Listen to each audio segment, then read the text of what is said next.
Hello bachcho, let's see this question. And here this question says statement 1.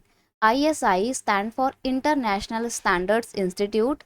It is given to electrical appliances and industrial products. यानी कि ISI का full form अगर हम देखें तो क्या है, इंटरनेशनल स्टैंडर्ड इंस्टीट्यूट, और ये इलेक्ट्रिकल अप्लायंसेस को या इंडस्ट्रियल प्रोडक्ट्स पे एक सर्टिफिकेशन मार्क के तौर पे काम करता है। आगे देखते हैं स्टेटमेंट 2 क्या है।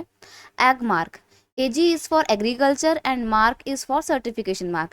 एग मार्क फूड प्रोडक्ट्स, यानी कि जो एग मार्क है वो फूड प्रोडक्ट्स पे दिया जाता है। आते हैं आपके स्टेटमेंट्स पे, ऑप्शंस पे। पहला ऑप्शन है both statement 1 and statement 2 are correct. Second option है both statement 1 and statement 2 are incorrect. Third option है statement 1 is correct and statement 2 is incorrect. और फोर्थ ऑप्शन है statement 1 is incorrect and statement 2 is correct. देखो यहाँ पे अगर हम बात करें ISI की, ठीक है, ये आपका ISI है। ISI का फुल फॉर्म क्या होता है? International standard institute? बिल्कुल नहीं होता है, इंडियन होता है, इंडियन स्टैंडर्ड इंस्टीट्यूशन। ठीक है, तो उस हिसाब से ये इंडियन स्टैंडर्ड इंस्टीट्यूट है।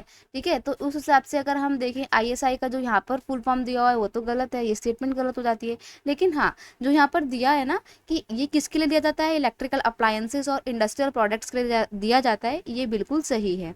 ISI का मार्क इलेक्ट्रिकल अप्लायंसेस, जैसे जो भी आप फैन यूज़ करते हो, कूलर यूज़ करते हो, उसमें होता है, इंडस्ट्रियल प्रोडक्ट्स पे होता है, और साथ ही साथ जो सीमेंट होते हैं ना उनमें भी ISI को ही लगा, ISI मार्क का सर्टिफिकेट लगा होता है। ठीक है, सर्टिफिकेशन उसको प्रोवाइड किया जाता है।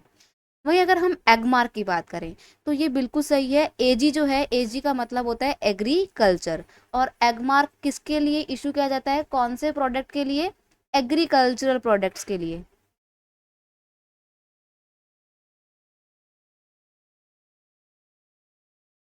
ठीक है, तो जो भी एग्रीकल्चरल प्रोडक्ट्स होते हैं ना बेटा, उस पे हम एग मार्क देख सकते हैं। जितने भी, फॉर एग्जांपल कौन कौन से प्रोडक्ट हो जाएंगे, इसमें आपका वीट आ जाएगा, पल्सेस आ जाएंगी, स्पाइसेस आ जाएंगे। तो जितने भी फूड प्रोडक्ट्स होते हैं जो एग्रीकल्चरल एरिया से आपको मिलते हैं, उन पर सर्टिफिकेशन मार्क के तौर पे एग मार्क होता है। ये वाला स्टेटमेंट आपका बिल्कुल सही है। तो हम यहाँ पे कह सकते हैं statement 1 is incorrect but statement 2 is correct, so you will have to mark option D. Statement 1 is incorrect and statement 2 is correct, so option D is your final answer. I hope you understood it well. Best of luck.